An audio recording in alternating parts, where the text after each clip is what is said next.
Om Shanti. Welcome to आपके अपने channel meditation lab, जिसे आप अपनी आत्मा को परमात्मा के ज्ञान खजाने से भरपूर करने के लिए, उसकी खुशी और उमंग उत्साह से जुड़े हुए वीडियोस को प्राप्त करने के लिए, अपने पुरुषार्थ की गति को तेज़ करने के लिए चैनल को लाइक शेयर सब्सक्राइब कर सकते हैं। अभी अव्यक्त मुरली सीरीज़ चल रही है, जिसके अंदर हम लोग 1972 की अव्यक्त मुरलीज़ को स्टडी कर रहे हैं, उसके मुख्य पॉइंट्स। आज मुरली है हमारे सामने 2 अगस्त 1972, जिसका टाइटल है हर कर्म विधि पूर्वक करने से सिद्धि की प्राप्ति। तो देखो बाबा क्या कहते हैं। वैसे पहले जो हम लोगों ने मुरलीज़ देखी है उसके अंदर भी बाबा ने इस बात का आंसर दे दिया है, एक्चुअल में सारी पॉइंट्स बता ही दी हैं, तो उनको भी हम रिवाइज़ कर सकते हैं। और दूसरा, पहले तो ये चेकिंग करनी चाहिए ना कि कौन सी विधि है, किस में कमी रह जाती है कि फिर सिद्धि नहीं हो पाती, वो भी संपूर्ण नहीं होती, मतलब अल्पकाल। जैसे क्या होता है, कोई काम हमने किया, उसके टेम्परेरी रिजल्ट परमानेंट नहीं मिल रहे, टेम्परेरी मिल रहे हैं, ठीक है। तो फिर चेक करो, अगर विधि यानी कि कार्य करने का तरीका आप चेक करते हैं तो विधि को चेक करने से सिद्धि ऑटोमेटिकली ठीक हो जाएगी। तो मुख्य कारण क्या है, बाबा ने देखो पहले भी बताया था, कौन सी तीनों चीज़ों का एक ही समय पर बैलेंस होना चाहिए। नॉलेजफुल, पावरफुल और लवफुल, कि आपके पास नॉलेज भी है, ज्ञान की शक्ति भी है, पावर से भी आप फुल हो, शक्ति से। तीसरा है लवफुल, कि आप प्यार स्नेह से भी भरपूर हो। लव और लो दोनों साथ साथ आ जाते हैं। तो ये सारे पॉइंट्स बहुत अच्छे से बाबा ने पहले वाली मुरलीज़ में भी बहुत डीप में जाके एक्सप्लेन कर चुके हैं। अभी और क्या पॉइंट्स होते हैं वो हम देखते हैं। नेक्स्ट चलते हैं। बाबा ने कहा, समय और संकल्प व अपनी जो भी सर्व शक्तियाँ हैं, उन सर्व शक्तियों के खजाने को ज़्यादा काम में नहीं लगाना है। आज तो बाबा देखो कुछ अलग सी बात कर रहे हैं, चलो सुनते हैं। कम खर्च वाला नशीन, संकल्प वही उत्पन्न होगा जिससे सिद्धि प्राप्त हो ही जाएगी। समय भी वही निश्चित होगा जिसमें सफलता हुई पड़ी है। इसको कहते हैं सिद्धि स्वरूप। तो आज के बाद से सिद्धि स्वरूप की परिभाषा की, स्वरूप बन चुका है वो किसका, सिद्धि का। यानी उसने जो किया वो तो सिद्ध होना ही होना है, ये तय है, ठीक है। तो अब क्यों बोला जाता है ये चीज़, ज़रा सोच के देखिए। बार बार क्यों कहते हैं कि मौन व्रत रखो, ठीक है, अपने संकल्पों को वेस्ट मत करो। आप जिस भी तरीके से जो भी बचत करेंगे ना, अगर शब्दों की बचत आप करते हो, पूरा दिन आपने कुछ आत्माएं देखी होंगी, पता नहीं उनके पास कहाँ से इतनी बातें आती हैं, मतलब बात हो या ना हो, उनकी राम कहानियाँ, पता नहीं पूरा दिन क्या बातें करते रहते हैं, मतलब कोई टॉपिक भी नहीं होता ना तो भी वो एक ही बात को खींचते रहेंगे, बोलते रहेंगे। कुछ लोग तो बिना बात ही, मतलब एक बात जो एक लाइन में कहकर ख़त्म हो सकते हैं ना, उसी को 4 बार 5 बार रिपीट करेंगे। तो ये क्या है, आपको क्या लगता है, जो भी फ्री की चीज़ें होती हैं ना इस दुनिया में, चलो इसी पॉइंट को पकड़ के एक बार इसी की थोड़ा सा तह तक जाते हैं। इस दुनिया में जो भी चीज़ें फ्री लगती हैं ना, मतलब जिनके कोई आपको पैसा नहीं देना पड़ता, जिसके लिए कोई टैक्स नहीं लगता, रुपया नहीं लगता, तो जो फ्री लगती है ना उनको लोग भर भर के वेस्ट करते हैं। और अगर मैं ये कहूँ, इस दुनिया के अंदर जो चीज़ फ्री है ना, वो सबसे ज़्यादा टॉप मोस्ट वैल्यूबल है। आप अंदाज़ा नहीं लगा सकते, आप उसकी कीमत का अंदाज़ा ही नहीं लगा सकते, क्योंकि वो अनमोल है। समय फ्री का मिला हुआ है ना, ठीक है, इसलिए जी भर के वेस्ट करते हैं, कोई बोलने वाला नहीं, टोकने वाला, लगाओ समय। पानी भी लोगों को लगता है कि बहुत फ्री का है, तो फ्री में अपना वेस्ट करते हैं खूब। हवा, तो ये जो सारी चीज़ें जो फ्री दिखाई दे रही है ना, हम धरती पर मनुष्य आत्माओं की इतनी औकात नहीं है कि इनको बना सके। और अगर कोई कहे ना साइंस ने ये कर लिया वो कर लिया, तो साइंस भी अवेलेबल रिसोर्सेज में से ही कुछ नई चीज़ को क्रिएट कर सकती है। रिमेंबर कि जो जो चीज़ें आपको फालतू में फ्री की लगती हैं वो सबसे ज़्यादा कॉस्टली हैं, आपको पता होना चाहिए। जिनको लगता है अरे पूरी धरती पे पानी ही तो है, लेकिन उस पूरी धरती पे वो जो पानी ही तो है, उसमें से यूज़ करने लायक अगर किसी को पता हो या थोड़ा बहुत पढ़ रखा हो ना, तो 1% से भी लेस देन 1%, पूरी वर्ल्ड में जितना 100% पानी है उसका 1% से भी कम जो है यूज़ करने लायक है। और उसमें से भी 0.0006% किसके अंदर है, नदियों के अंदर, जिनको आप यूज़ करते हो। एटमॉस्फियर के अंदर 0.0001%।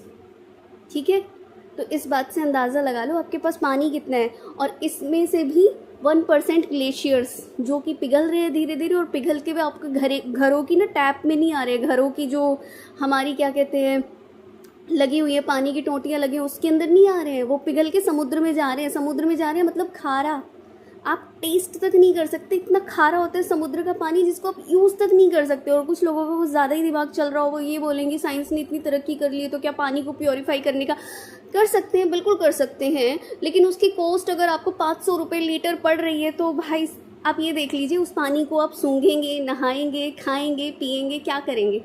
500 रुपये लीटर अगर इतनी कॉस्ट आ रही है, आपको क्या लगता है साइंस इतनी एडवांस हो चुकी है? अगर ये चीज़ हो चुकी होती तो जो ऐसे ऐसे एरिया है जहाँ पर सूखे से लोग मर रहे हैं, जहाँ सिर्फ पानी के लिए वाटर वाइव्स रखी जाती है राजस्थान के अंदर, ठीक है, ये थोड़ा सा और ज़्यादा डेप्थ चली जाएगी।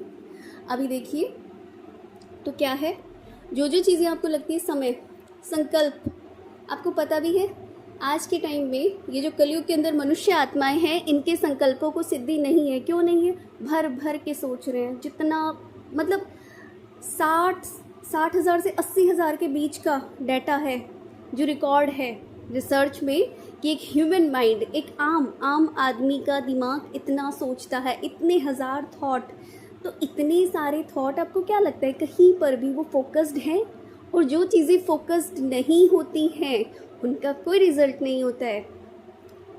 जैसे कि क्या होता है, अगर साइंस थोड़ा बहुत पढ़ी हो, ना भी पढ़ी हो, तो जो सन होता है, सूरज होता है, सूरज के सामने वो मैग्नीफायर ग्लास होता है ना, उसको फोकस करते हैं, फोकस जैसे ही फोकस बनता है तुरंत वो कागज़ जो होता है अगर नीचे रखा है तो वो जल जाता है फोकस से। अगर स्कैटर्ड रहेगी कोई चीज़, फैली हुई, बिखरी हुई रहेगी, तो उससे कोई रिजल्ट नहीं निकलता है, नहीं निकल सकता है। तो आप समझिए। और ये थोड़ा सा बहुत लंबा चला जाएगा अगर मैं इसकी बिल्कुल एकदम डेप्थ लेयर बाय लेयर अगर मैं इसको खोलने लगी तो। अभी जो भी चीज़ें आपको फ्री लगती हैं वो सबसे ज़्यादा वैल्यूबल है, सबसे ज़्यादा कीमती हैं।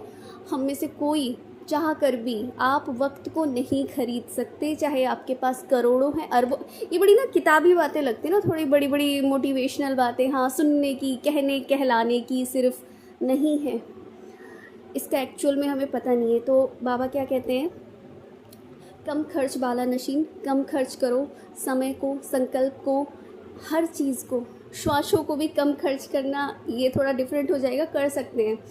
हम लोगों को सांस लेना ही नहीं आता है सब, और हकीकत है ये सच में। किसी मुरली में अगर या फिर कोई पॉइंट आए या फिर कुछ अलग से क्लास हुई तो मैं उसमें बता दूंगी कि हमको सांस लेना भी नहीं आता है। अब के टाइम में ना वो भी भूल चुके हैं।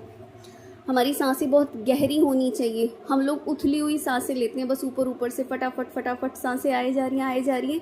तो योग में क्या होता है, योग में धीरे धीरे जो योगी होते हैं, आप मेडिटेशन करते हो, आप नोट डाउन करना कभी भी, आपकी सांसों की स्पीड धीमी हो जाती है। और जैसे वो धीमी होती है ना, तो आपका क्या होता है, उससे लाइफ स्पैन, जीवन जीने का समय बढ़ता है। ये किसी और मतलब क्लास में करेंगे, ठीक है। तो हर चीज़ की बचत करनी है तो ही सिद्धि स्वरूप बन जाएंगे। जिसने समय को बचत किया होगा, समय को वेस्ट नहीं किया होगा, उसके हर काम पूरे कल्प में। और एक बात याद रखना, ये सिर्फ अभी की बात नहीं हो रही, ये पूरे कल्प की रिकॉर्डिंग हो रही है। कभी सोचो कि सिर्फ हाँ इस टाइम के लिए, अरे कोई बात नहीं स्वर्ग में तो आ ही जाएंगे, अरे कोई बात नहीं, आपको जन्म तो और भी लेने हैं, द्वापर में भी लेने हैं और कलयुग में भी लेने हैं, इससे पहले भी लिए, बहुत सारे लिए हैं। तो वहाँ आपको किस चीज़ की ज़रूरत नहीं होगी, हर चीज़ चाहिए होगी। आपको प्यार भी चाहिए होगा, आपको रिश्ते भी चाहिए होंगे, आपको सफलता भी चाहिए होगी, आपके काम बनने चाहिए होंगे। कि रो रो के रगड़े खा के ऐसा जीवन आपको किसी भी जन्म में मिले ना, तो याददाश्त तो नहीं होगी अगर यही बुद्धि रही। और कभी भी किसी को अभी भी लगता हो ना, यार मेरे तो काम ही नहीं बनते, तो ज़रा सोच लेना, बहुत कुछ पीछे करके आए हुए हैं वेस्ट, तो वेस्ट नहीं करना है, ठीक है जी। चलो नेक्स्ट है, ऐसे ही शिव भगवान वाच, योग की शक्ति द्वारा अपने पिछले संस्कारों का बीज खत्म होता है। योग की शक्ति द्वारा पिछले संस्कारों का क्या होता है, बीज खत्म होता है। नेक्स्ट इम्पॉर्टेंट पॉइंट है, शिव भगवान वाच, ऐसे नहीं, 4 वर्ष में कंप्लीट विनाश हो जाएगा। ये उस टाइम की बात है और बाबा ने किस कंटेक्स्ट में कहा है ये बाबा ही जानते हैं। गुड़ जाने गुड़ की गोथरी जाने। नहीं, 4 वर्ष में ऐसे नज़ारे हो जाएंगे जिससे लोग समझेंगे कि बरोबर ये विनाश हो रहा है, विनाश शुरू हो गया है। और 2026 में बैठकर भी हम पता नहीं कौन से प्रूफ चाहते हैं कि विनाश हो रहा है, होने वाला है या कब होगा। सबको दिखाई दे रहा है, सबकी आंखें खुली हैं। अगर नहीं है तो प्लीज़ खोल कर एक बार चारों ओर अपने वर्ल्ड के बारे में थोड़ा सा जान लीजिए। जो ज़्यादा पढ़े लिखे नहीं है या फिर पढ़े लिखे हैं वो मतलब ना पढ़े के बराबर, जिनका कोई इंटरेस्ट ही नहीं है, जो जानना ही नहीं चाहते हैं, अगर थोड़ा सा ये लगता है अलबेले है इस हिसाब से, तो आप थोड़े से रिसर्च, साइंटिस्ट के जो पेपर्स वगैरह ये सब आप कर सकते हैं। और नहीं कर सकते हो तो बाकी मैं बता देती हूँ कि चारों ओर विनाश हो रहा है। यहाँ मैं आपको बैठकर न्यूज़ नहीं सुनाने वाली हूँ कि यहाँ पर ऐसा हुआ, वहाँ पर ऐसा हुआ। तो आप देख लीजिए कहाँ पर हम लोग सब खड़े हैं और कहाँ हमें पहुँचना है। तो ये थी आज की मुरली। अभी विराम देती हूँ वाणी पर। जो भी चैनल पर नए आए हैं, चैनल को लाइक शेयर सब्सक्राइब कर सकते हैं और जितना हो सकता है आप शेयर कीजिए। क्या पता कौन सी आत्मा जाग जाए आपके भाग्य से, किसके भाग्य से किस में जुड़े। बस हर आत्मा का कल्याण होना चाहिए। हम सब ब्राह्मण आत्मा एक परिवार की तरह अपना भला कर सके, अपने ब्राह्मण भाई बहनों का भला कर सके, क्योंकि उनका भला हो जाएगा तो जाहिर सी बात है दुनिया का भला वैसे ही हो जाएगा, क्योंकि हम सब इस दुनिया के अंदर ही है। तो हमारे कनेक्शन में जितनी भी आत्माएं हैं उन सब का भला होने वाला है। तो उसके लिए पहले खुद का भला करना पड़ेगा। मिलते हैं हम लोग नेक्स्ट मुरली में। तब तक के लिए थैंक यू सो मच। ओम शांति।